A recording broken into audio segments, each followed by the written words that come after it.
절망을 넘어 소망으로. 본문 시작되면서 통곡하다라는 이야기가 나오고 있습니다. 밤새도록 통곡하였더라. 무슨 일을 만났길래, 도대체 무슨 사건이 터졌길래 이스라엘 백성들이 그렇게 밤새도록 울었는가, 통곡하였는가. 사실 이 14장 앞장에 있는 13장의 내용을 보면 무슨 일이었는지 확연히 드러납니다. 하나님의 약속을 받아 그 고단하던 애굽의 땅을 탈출하여 힘든 광야를 지나 이제 약속하신 젖과 꿀이 흐르는 가나안 땅을 눈앞에 두고 들어가기 직전 가데스 바네아에서 정탐꾼 12명이 40일 동안 가나안 땅의 형편을 정탐하고 보고하는 내용이 13장 후반부에 펼쳐집니다. 12명의 정탐꾼이 보고한 내용은 너무나도 놀라운 내용이 담겨 있었습니다.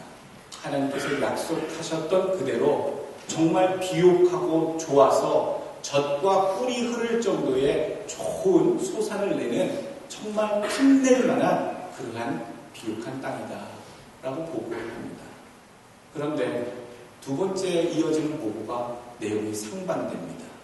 그 땅에는 이미 여부스 족속과 헷 족속과 아모리 족속과 또 아말렉 족속과 가나안 자손들이 진을 치고 있어. 그들은 우리보다 강하고 견고한 성들을 가지고 있어서 우리가 그들을 밀고 들어가는 것은 불가능하다라는 얘기를 연이어합니다. 희망했다는 것은 확실합니다. 그 땅을 약속하셨다고 하셨는데 그 말씀대로 너무나도 탐낼 만한 비옥한 평지가 펼쳐져 있습니다. 그러나 끔찍하게도 절대로 승산이 없는 우리보다 훨씬 강한 그런 민족이 이미 털을 잡고 견고한 성으로 어느 누구도 얼씬 못하게끔 자리를 잡고 있습니다.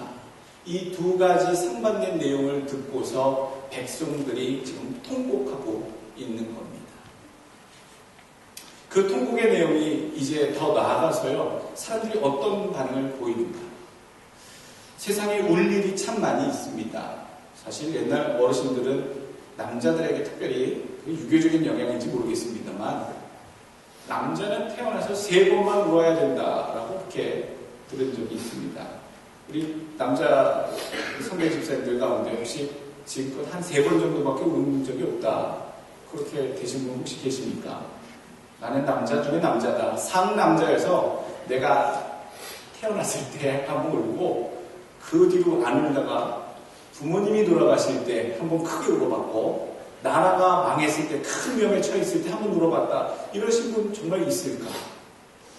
그렇게 얘기는 하지만 결국 그런 사람은 없을 거라 생각이 됩니다.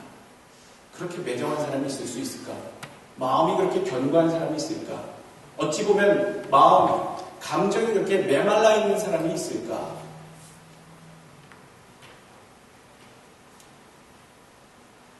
울어야 될 것이 있다면 존재한다라고 저는 생각이 됩니다. 반면에 어떤 여자분들을 보니까요, 잘 웁니다. 저도 기도할 때 잘 우는 편인데 저는 그냥 하나님 나라 생각하면 눈물이 나요. 구원받아야 될 사람들 생각하면 가슴이 아파요. 그게 안 됐어요. 갈 곳이 뻔하니까요. 그리고 제 마음대로 사는 사람들 보면 가슴이 아파요. 불순종하는 하나님의 백성들 보면 가슴이 찢어져요. 하나님의 백성이 왜 저러지? 내가 잘 지도하지 못할까? 내가 도와줄 것이 무엇인가 생각할 때에 기도하면 눈물이 나요. 그리고 민족과 나라를 위해서, 그리고 고통받는 사람들을 생각하면 그냥 눈물이 나요. 목사님 원래 눈이 크니까 눈물이 많지요. 그렇게 말씀하시는 분들도 있을지 모르겠습니다. 눈물을 흘린다고 남자가 약한 건 아닙니다. 많은 분들 가운데, 눈물이 많은 자들 가운데 이유 없이 우는 사람들도 많습니다. 왜 우십니까? 그냥 슬퍼서요. 이유가 뭐예요? 그냥요. 왜요? 기분이 꾸리꾸리해요. 왜 그러죠? 하늘이 어둡잖아요. 들어보면요, 우리가 울어야 할 이유와 근거가 저마다 다 있는데 어느 때에는 그것이 공감되어지는 이유가 있어 정말 슬프겠구나, 눈물이 앞을 가리겠구나 하는 이유가 있을 때가 있고, 아니 뭘 저런 걸 갖고 울어지기는가, 야 눈물이 참 가볍구나, 가차없는 눈물 흘리는구나 라고 느껴지면 눈물을 흘리는 사람도 이 세상에 존재하더라 하는 말씀입니다. 오늘 이스라엘 백성들이 눈물을 흘리는 것, 이것이 가치 있다 가치 없다라고 논하기 전에 이것이 과연 눈물을 흘릴 일인가? 지금 이스라엘 백성들이 그 보고를 들었을 때에 12명의 스파이들, 그 정탐꾼이 가나안 땅을 보고 듣고 온 것에 대해서 그 보고서를 들었을 때에 그것이 과연 울 일인가에 대해서 우리가 다시 한번 생각해 봐야 된다고 여겨집니다. 똑같은 입장, 똑같은 그 자리, 보고를 올리는 그 자리에 우리가 서 있다면 땅을 치고 울었겠습니까? 원망했겠습니까? 좌절했겠습니까? 이 땅에는 울어야 될 것도 있지만 울지 말아야 될 것도 있다 말씀드렸고요. 또 울어야 할 시점도 있고 울음을 참고 다른 일을 행해야 할 시점도 있다라는 얘기입니다. 울어야 하는 자리가 있고 울지 않고 버텨야 할 자리도 있다는 얘기지요. 오늘 이스라엘 백성들은 울어야 할 시점에 울지 않고 울지 말아야 하는 이 시점에 울고 있습니다. 통곡하고 있습니다. 하나님의 믿음을 가지고 하나님의 인도하심을 가지고 하나님의 말씀을 듣고 따라왔다면 그러한 것들을 들었을 때 어떻게 하나님 또 인도하시겠습니까? 라고 하는 마음의 귀를 열고 담대히 서야 하는 시점에 그들은 지금 울고 있습니다.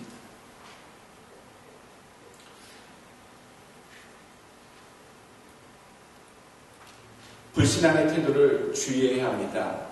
운다는 것은 속상한 것을 바라봤을 때 우리의 욕심이 이루어지지 않거나 우리의 자존심이 상하거나 우리의 기대와 예상대로 되지 않았을 때 우리가 울 수 있습니다.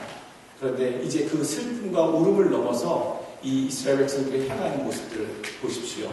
그 울음이 끝이자마자 원망과 저주와 불순종의 이야기들을 마음껏 내려놓습니다. 불신앙의 태도를 조심해야 합니다. 슬픈 일을 만났을 때 따지지 마십시오. 원망하지 마십시오. 불평하지 마십시오. 책임 추궁하거나 전가하지 마십시오. 다른 사람의 희생을 강요하지 마십시오. 여러분, 우리가 어려움을 만났을 때는요, 그것을 만났을 때 모든 사람들이 본능적으로 기뻐하지는 않습니다. 그렇다고 모든 사람들이 다 이스라엘 백성과 같이 행하지도 않습니다. 참 묘하게도요, 큰 일을 만났을 때 믿음이 큰 자는 오히려 담대해지는 모습을 우리는 발견할 수 있습니다. 아니, 그렇게 큰 일을 당하셨는데 어떻게 그렇게 태어나세요? 어떻게 그렇게 눈 하나 깜짝 안 하세요? 어떻게 그렇게 하실 수 있어요? 라고 묻는다면 한 가지 똑같은 비결을 들으실 수 있을 겁니다. 하나님 계시잖아요. 하나님이 함께 오셨고 지금도 함께하고 계시고 지금 이 문제 때문에 막혀서 우리가 곧 망할 것 같고 죽을 것 같지만 안 망해요. 안 죽어요. 하나님이 함께 계실 줄 믿어요. 여러분, 이런 똑같은 그 응답이 큰 믿음을 가지고 환난을 접한 자들의 입술에서 나오는 것을 여러분 증거하시고 기억하시길 바라겠습니다. 오늘 그 유명한 카네기는 그런 말을 했어요. 바람이 불지 않는다고 바람개비 들고 주저앉지 말라고. 바람이 불지 않으면 바람개비 들고 앞으로 달려가요. 우리가 우리 인생에 신바람 나는 일이 없다고, 멈췄다고, 막혔다고 우리 인생 가운데 주저앉을 필요가 없어요. 원망할 필요가 없어요. 바람을 안 준다고 하늘에 대해 삿대질할 필요가 없다는 얘기입니다. 불 줄로 알고 내가 내 상황에서, 내 처지에서 나의 모든 것들을 가지고 믿음이라고 하는 마음을 가지고 내가 앞으로 내 인생을 주님을 위해 달려가면 내 인생의 바람개비 돌아갈 줄로 믿습니다라고 하는 그런 용기와 믿음을 가지고 앞으로 달려가야 될 줄로 믿습니다. 바로 그때가 통곡할 때가 아니라 달려가야 할 각오가 필요한 때이다. 오늘 9절 말씀 우리가 명심해야 될 것이 있습니다. 9절 말씀 다만 여호와를 거역하지는 말라. 우는 것도 좋다. 또 불평하고 원망하는 것도 또 이해할 수 있는, 어쩌면 속상한 상황을 처한 인간으로서 나올 수 있는 어떤 결과물일 수도 있다. 그런데 오늘 이 9절의 말씀 보시면 갈렙이 얘기합니다. 다만 여호와를 거역하지는 말라. 원망하고 불평하는 것, 그것이 여호와 하나님을 거역하는 무시무시한 불신앙의 일로 진행되지 않도록 주의하라 라고 단도리를 치는 문장을 선포하고 있습니다. 이어지는 말씀 뭘 얘기합니까? 그 땅 백성을 두려워하지 말라. 왜 두려워하지 말라? 하나님이 함께 하고 계시다라는 얘기를 두 가지를 전해주고 있지요. 하나님을 거역하지 않는 것, 이게 뭡니까? 하나님의 뜻을 따르는 겁니다. 하나님의 뜻은요, 가나안 땅에 못 들어가는 게 하나님의 뜻이 아니라 정말로 어려움이 남겨져 있는 그 땅에, 강성한 민족이 자리 잡고 있는 그 땅에 하나님의 백성이 들어가게 되는 것이 하나님의 뜻입니다. 그러니까 그 뜻대로 이스라엘 백성은 들어가도록 노력하고 준비하고 담대히 들어가는 것, 그것이 하나님의 뜻을 거역하지 않고 순종하는 선택의 길이었다라는 말씀입니다. 아론의 뜻을 따르는 것도 아닙니다. 모세의 뜻을 따르는 것도 아닙니다. 하나님의 뜻을 따르는 겁니다. 교회도 마찬가지입니다. 목사의 뜻대로 나가는 것이 아니라요, 하나님의 뜻이 온전히 이루어지도록 나가야 되는 것이 교회의 본분입니다. 여러분, 하나님의 뜻대로 하지 않는 것을 오늘 다른 11절의 말씀에는요, 멸시한다라고 하셨어요. 하나님께서 직접 이스라엘 백성이 나를 멸시한다, 왕 대신 만군의 주 대신 하나님 여호와를 그의 백성이 멸시한다라고 하나님이 지금 묻고 계세요. 대답하고 계세요. 저들이 나를 멸시하고 있다. 감히 어떻게 그 백성들이 하나님을 멸시합니까? 하나님 근데 그것을 그렇게 여기셨다라는 말씀입니다. 11절 뒷부분 보게 되면 이 백성이 어느 때까지 나를 멸시하겠느냐? 내가 그들 중에 많은 기적을 행하였으나 어느 때까지 나를 믿지 않겠느냐? 하나님을 못 믿는 것, 안 믿는 것이 하나님으로서는 멸시당하신다라는 그런 표현을 쓰고 계시다는 겁니다. 우리가 하나님께 거역하지 않는 것, 하나님의 뜻에 따르는 것, 이것이 바로 하나님을 멸시하지 않고 하나님을 뜻을 따르는 것이다. 이런 내용을 같이 이해하시고 마음에 두시길 바라겠습니다. 또 봐야 될 것은요, 두려워하지 말라라는 얘기입니다. 놓여져 있는 상황 속에, 주변 환경 속에 당장 재정적인 어려움, 또 인간적인 대적, 또 세상에 얽혀져 있는 문제 속에 우리는 답답해하고 가슴 아프고 내가 가지고 있는 방법과 수가 아무것도 없을 때 우리는 절망에 빠질 수밖에 없고 외롭고 두렵습니다만, 오늘 성경엔 두려워하지 말라라고 얘기합니다.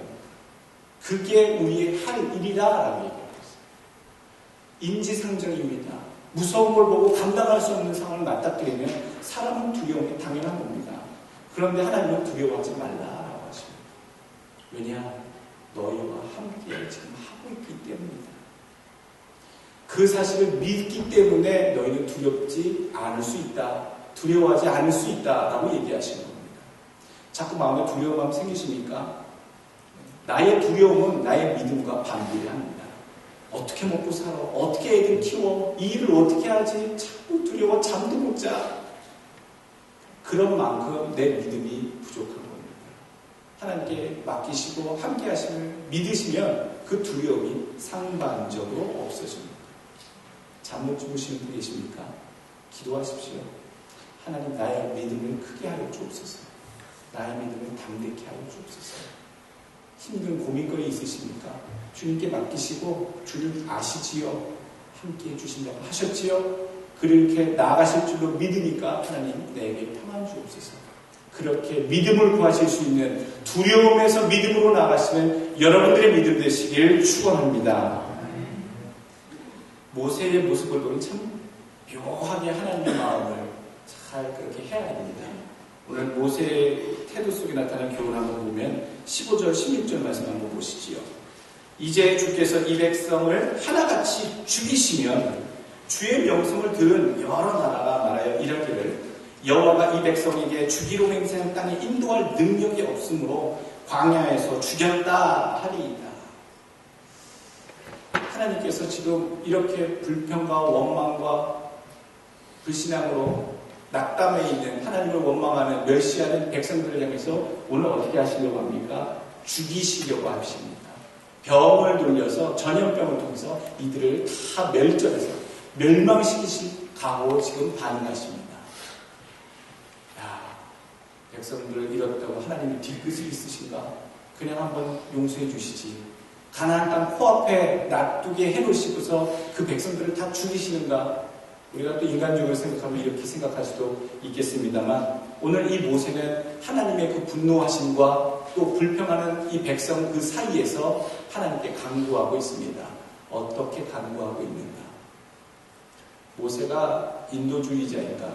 하나님을 더 사랑하는가? 백성의 입장을 더 잘 대변하고 있는가?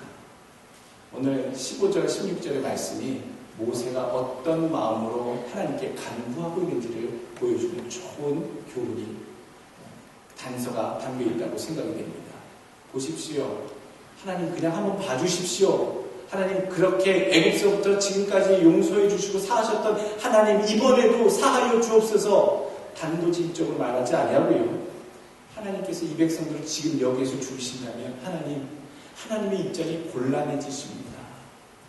하나님, 애국에서 그렇게 10번의 재앙을 내리시면서 애국에서 그렇게 놀라운 영광으로 그 백성들을 사랑하셔서 구해내셨는데, 그리고 광야를 거치면서 구름과 불기둥으로 밤낮으로 보호해 주셨고 만나와 메추라고 입히셨고 먹이셨고, 이 모든 것들을 애국 사람들과 많은 족속들이 보고서 여호와 하나님이 살아계신 것을 지금 주시하고 있는데, 하나님 가나안 땅 바로 목전에서 이들을 해하시면 하나님 영광이 다 가려집니다.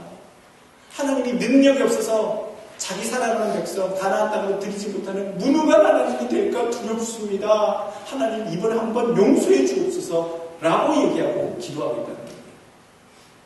철저히 어떻게 보면 백성들을 위하는 마음도 담겨있는 것 같기도 하고요. 어떻게 보면 하나님의 입장, 하나님의 장차 세상으로부터 하나님을 어떻게 여기게 될 것인가에 대해서 많이 애쓰고 고민한 흔적의 그 고민한 그 기도가 하나님께 지금 간구로 드려지고 있다는 거예요. 우리가 기도를 할 때도 이렇게 기도했으면 좋겠습니다. 우리가 이 땅에 어떤 것들을 사하여 달라고 기도할 때, 어떤 하나님의 요구를 들어달라고 기도할 때에 어떤 명분과 타당한 것들이 있지만, 우리가 하나님의 입장을 가장 아끼며 생각하는 마음으로 하나님께 간구할 수 있는 그런 기도자들, 그런 기도를 할 수 있는 능력자들, 그래서 하나님의 마음을 움직이시고 하나님의 방향을 결정하시는 데 큰 영향을 미칠 수 있는 그런 기도의 능력자들이 되시길 주의 이름으로 축원합니다.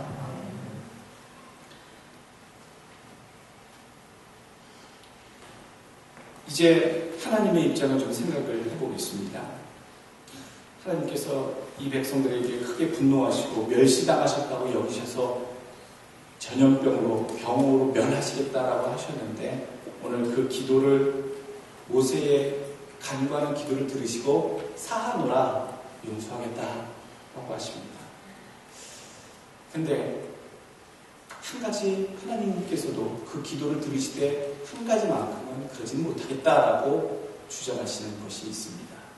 오늘 22절과 23절 말씀 보시게 되면 21절에서부터 그러나, 바로 앞에 사하노라 하시면서 21절에 그러나 진실로 내가 살아있는 것과 여호와 영광이 온 세계에 충만할 것을 두고 맹세하노니 내 영광과 애국과 광야에서 행한 내 이적을 보고서도 이같이 10번이나 나를 시험하고 내 목소리를 청종하지 아니한 그 사람들은 내가 그들의 조상에게 맹세한 땅을, 보십시오, 결단코 보지 못할 것이요, 결단코 그 땅에 들이지 않겠다라는 얘기입니다. 지금 내가 병으로 저들을 죽여 없애버리고 싶은 하나님의 계획이시고, 하나님의 불평하는 백성들에게 하나님 계획이셨지만, 너의 기도를 통해 용서하여 주지만, 그렇지만 이들이 결단코 그 약속의 땅, 젖과 꿀이 흐르는 그 아름다운 땅을 결단코 취하지는 못할 것이다 라는 얘기를 하시는 거예요. 못 들어간다는 거예요. 하나님 정말 뒤끝이 있으시네. 용서해 주시면 그냥 그 상이라도 그 땅을 받게끔 해주시지 왜 못 들어가게 하셨을까? 우리가 여기서 하나님이 주장하고 계시는 하나님 마음속에 있는 그 하나님의 의중을 파악해야 됩니다. 하나님이 말씀을 통해 우리에게 보여주시는 단어. 그러나 결단코 못 들어가는 자들은 누구인가?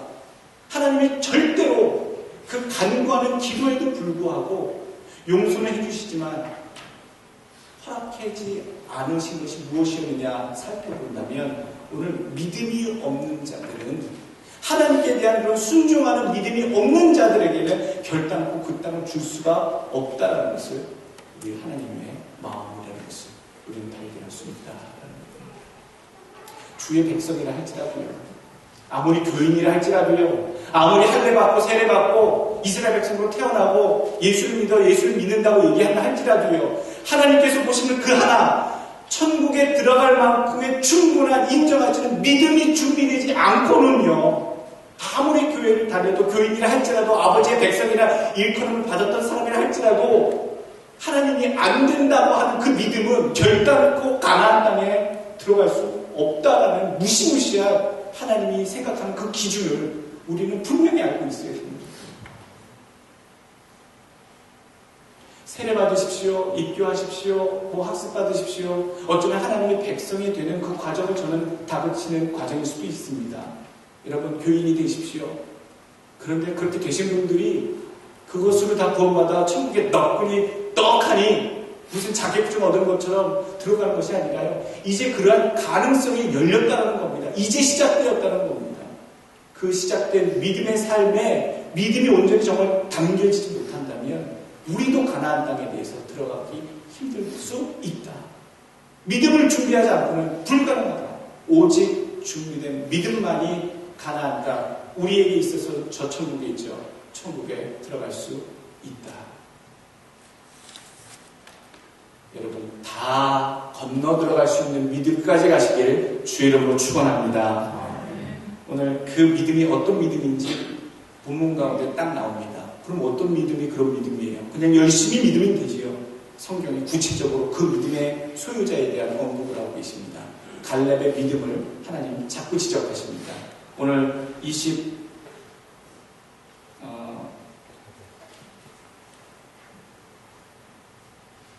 24절 말씀 보시면, 그러나 내 종 갈렙은 그 마음이 그들과 달라서 나를 온전히 따랐은지 그가 갔던 땅으로 내가 그를 인도하여 드리리니 그의 자손이 그 땅을 차지하리라. 뒤에 보게 되면 여호수아와 이 갈렙만이 하나님이 주실 땅인 것을 고백하였기 때문에 하나님께서 이 두 사람과 그 자손들에게만 그 가나안 땅을 받는 축복을 결국 해주시죠. 그런데 계속 하나님께서 강조하시는 구체적인 인물은 여호수아도 있고 갈렙도 있는데 하나님은 오히려 여호수아보다는 갈렙에 대해서 더 강조하고 계세요. 그리고 오늘 이스라엘 백성이 하나님께 불순종하고 원망하고 모세와 아론에 대해서 대들고 대적했을 때 적극적으로 하나님이 이루실 것에 대해서 백성들에게 소망의 메시지를 대신 전한 사람이 누굽니까? 여호수아가 아니라 지금 갈렙이에요. 갈렙. 우리는 모세의 후계자로서의 여호수아를 굉장히 높은 비중으로 우리가 인식하고 있습니다만 하나님의 마음속에는 여호수아보다도 오히려 더 갈렙이 하나님이 합당히 여기시는 믿음의 소유자로 우리에게 보여주고 계시는 인물이다라는 얘기죠. 갈렙이 어떤 믿음을 갖고 있었지요? 다른 사람들은 다 못 가더라도 들어갈 수 있는 그 믿음은 오늘 성경에 계속 반복됩니다. 온전히 따릅니다. 온전히. 신명기 1장 36절 오직 여분네의 아들 갈렙은 온전히 여호와를 순종하였은즉 그는 그것을 볼 것이요 그가 밟은 땅을 내가 그와 그 자손에게 주리라 하시고, 또 여호수아에게 말씀하십니다. 여호수아 14장 8절 말씀, 나와 함께 올라갔던 내 형제들은 백성의 간담을 높게 하였으나 나는, 갈렙이지요, 나는 나의 하나님 여호와를 온전히 쫓았습니다. 주님을 온전히 쫓았다는 거예요. 그러니까 하나님의 백성이 믿음의 길을 가는데요, 그냥 한 90% 하는 어느 적당히 어느 선까지 주님을 그냥 쫓아가는 그런 삶이 아니라 100% 완전하게 그 뜻이 이루어지도록 믿고 나가는 믿음으로 따랐다는 얘기입니다. 그것이 온전히 주님을 따른 삶이다라고 성경이 얘기합니다. 갈렙이 그렇게까지 따랐어요? 따랐습니다. 여호수아와 갈렙이 나머지 그 다음 세대의 백성들을 이끌고 가나안 땅을 정복하고 가나안 땅을 이제 분배할 때에 아직 패잔병들이 남아있는 헤브론 지역이 있었는데도 불구하고 이스라엘 백성들이 대부분 다 점령한 그 땅을 만족해하며 이제 각 지파 족속대로 그 땅을 나눠 짜고 얘기할 때에 갈렙이 나타나서 나는 헤브론을 차지하겠습니다 라고 얘기합니다. 그 쓸모없는 땅, 바위 덩어리 가득한 산지를 차지하겠다라고 먼저 우선권을 달라고 합니다. 모두들 왜 그러느냐 의아해했을 때, 왜 기록한 땅을 달라서 먼저 안 그러느냐 얘기했을 때 이 대답을 한 겁니다. 하나님 여호와께서는요, 이 땅을 대충 다 차지하고 좋은 땅 나눠가는 것을 바라시는 것이 아니라 완전하게 이 가나안 지경에서 이방 족속들을 다 멸하는 것을 주님께서 원하셨습니다. 여러분들이 힘들다고 그 패잔병을 토벌하는 것을 포기한다면 그것은 온전히 따른 삶이 아니라고 생각합니다. 여러분들은 취하십시오. 그러나 나와 내 가족은요, 우리 집안은요, 아직도 패잔병들이 득실득실한 헤브론 산지를 우리가 취하고 거기에 들어가서 싸움을 끝까지 해서 모두 하나님의 뜻대로 몰아내기 전까지 그 땅을 차지해서 나아갈 겁니다 라고 얘기합니다. 이게 갈렙의 믿음이었습니다. 하나님의 뜻을 끝까지 온전히 이루어드립니다. 성경 표현으로는요, wholeheartedly라는 표현을 씁니다. wholeheartedly, 진심으로, 전심으로 하나님을 믿었다. 여러분, 그런 믿음이 천국에 들어갈 수 있는, 가나안 영지에 들어갈 수 있는 믿음의 자격입니다. 우리가 어떤 믿음을 소유하셨습니까? 어려운 일만 만나면 눈물 짜내는 그런 연약한 믿음입니까? 또 어려운 일만 만나면 원망부터 나오고 욕부터 하고 좌우 사람을 힘들게 하는 그런 우리의 믿음의 소유자들입니까? 여러분, 어려운 일이 만났을 때, 오히려 그 일을 만났을 때 하나님 앞에 나의 믿음이 어떠한 것을 밝히 드러낼 수 있는 믿음의 큰 자들이 되시길 주의 이름으로 축원합니다. 하나님을 향한 믿음이 없는 슬픔은요, 절망과 원망이 되지만 하나님을 향한 믿음이 있는 그러한 슬픔은요, 소망으로 바뀝니다. 어려움이 소망으로 보입니다. 그 소망을 여러분 삶에서 매일매일 이루어 가시는 주의 백성들 되시길 축원합니다.